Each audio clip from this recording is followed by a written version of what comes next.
Daí, tudo bom? Tô rindo porque eu tô tentando gravar esse vídeo pela 90ª vez. Gorduras saturadas fazem mal à saúde ou é papo furado? Resposta: papo furado. Por quê? Então, onde surgiu essa, entre aspas, informação? Eu chamaria de onde surgiu esse mito. Basicamente, falando da parte científica do assunto, essas conclusões foram baseadas em estudos epidemiológicos que, na maioria das vezes, são baseados em questionários que sofrem uma influência tremenda, primeiro, da memória das pessoas.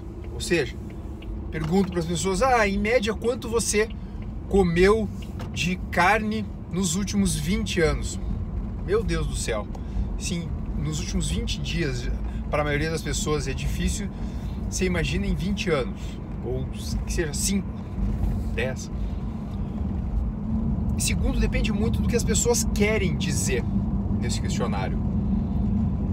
Se você responder algum tipo de questionário em alguma pesquisa, você vai ver que muitas vezes ao longo do questionário você vai tendo uma ideia do que o questionário, o que o questionário quer descobrir, e você acaba tendo uma determinada postura do tipo, eu quero derrubar essa tese, ou eu quero confirmar essa tese. Se existe uma tese por trás ou não interessa, o fato é que isso já distorce as suas respostas e os resultados passam a não ser confiáveis. E a partir desses estudos epidemiológicos, se tenta isolar determinados componentes dos alimentos para descobrir se esses componentes isolados são os causadores do mal.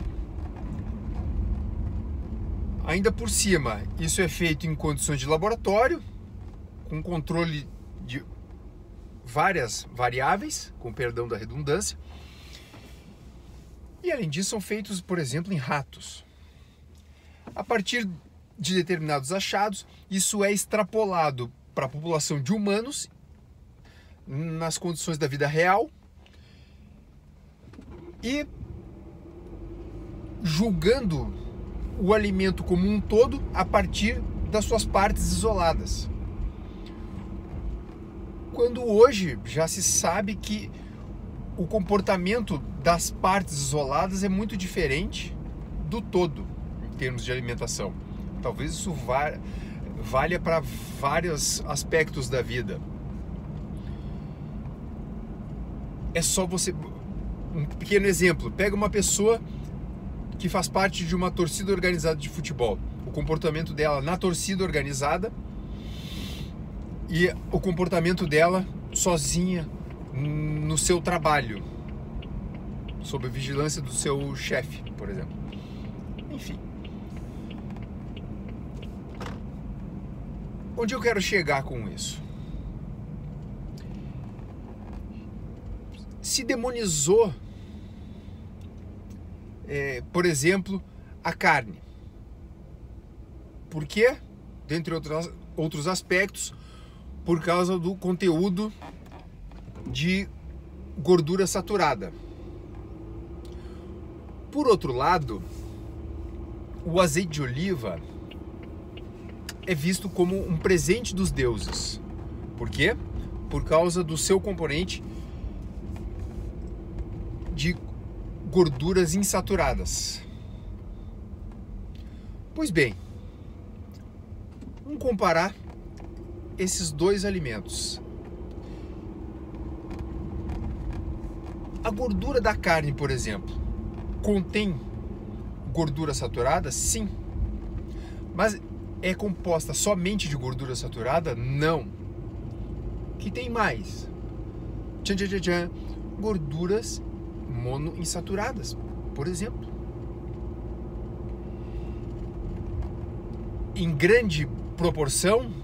Não, numa proporção menor. Mas em pequena quantidade, não. A quantidade não é desprezível, muito pelo contrário, é uma grande quantidade.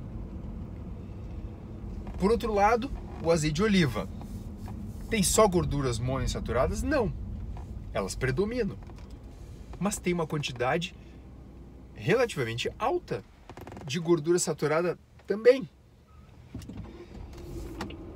Saiu um estudo recentemente cuja conclusão era: se você aumentar o consumo de gorduras monoinsaturadas na sua dieta, você vai melhorar o seu perfil de risco de doenças cardiovasculares. Logicamente que disso seguiu a seguinte conclusão: aumente seu consumo de azeite de oliva. Ora bolas, você até pode inferir isso, mas você também pode inferir da mesma forma que, aumentando seu consumo de gordura de origem animal, por exemplo, a gordura da carne de gado, você também vai melhorar o seu perfil de risco cardiovascular. Certo? E acrescenta-se aí um detalhezinho. Existe uma grande diferença entre você comer a gordura saturada presente na carne e você comer um azeite de oliva. Qual é a diferença? A gordura presente na carne, ela é não processada.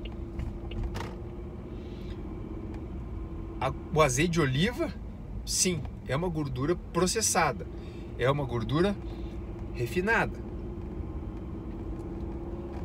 Normalmente ela vem na natureza como? Na matriz das azeitonas.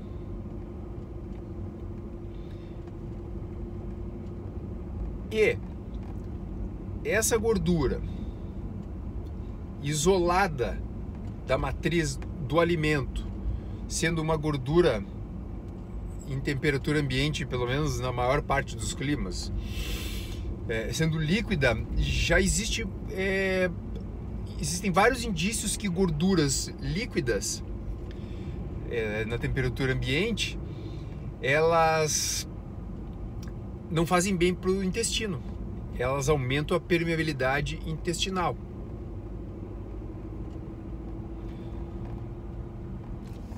Então, está na hora de se começar a estudar nutrição baseada não em componentes isolados, basear nutrição nos alimentos, que é como a gente deve se alimentar.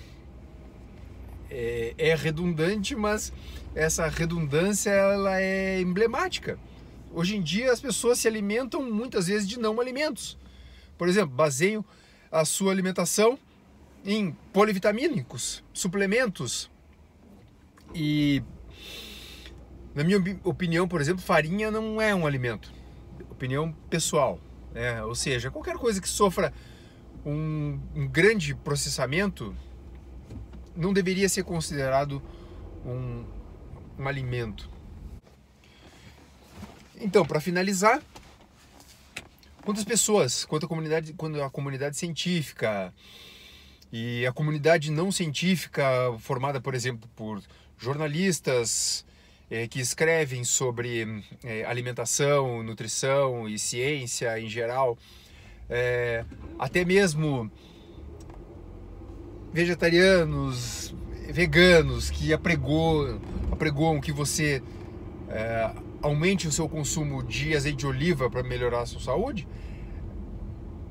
ao mesmo tempo eles estão dizendo para você que se você aumentar o consumo de gordura de origem animal, você também está melhorando o seu perfil de risco cardiovascular. Isso quer dizer que essa informação é verdadeira? Não necessariamente. Muito embora, na minha opinião, sim.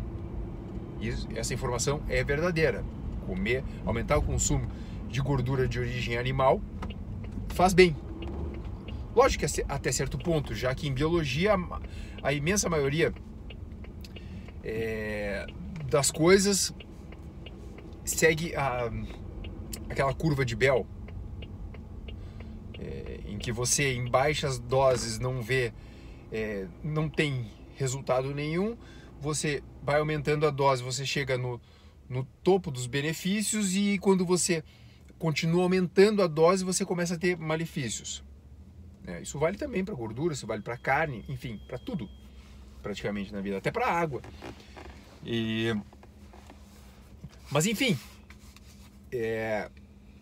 você facilmente pode enquadrar a gordura de origem animal na mesma categoria, muito embora a origem seja diferente, mas em termos da presença de gorduras saturadas e monoinsaturadas, muito embora em proporções diferentes, mas não absurdamente diferentes, muito pelo contrário, você pode enquadrá-las na mesma categoria. Ou seja, uma das duas informações dizer que gordura de origem animal é ruim e azeite de oliva é maravilhoso, você não pode dizer isso, porque uma informação nega a outra, na minha opinião. Certo? Não tenha medo de gorduras saturadas. Muito pelo contrário. Um abraço.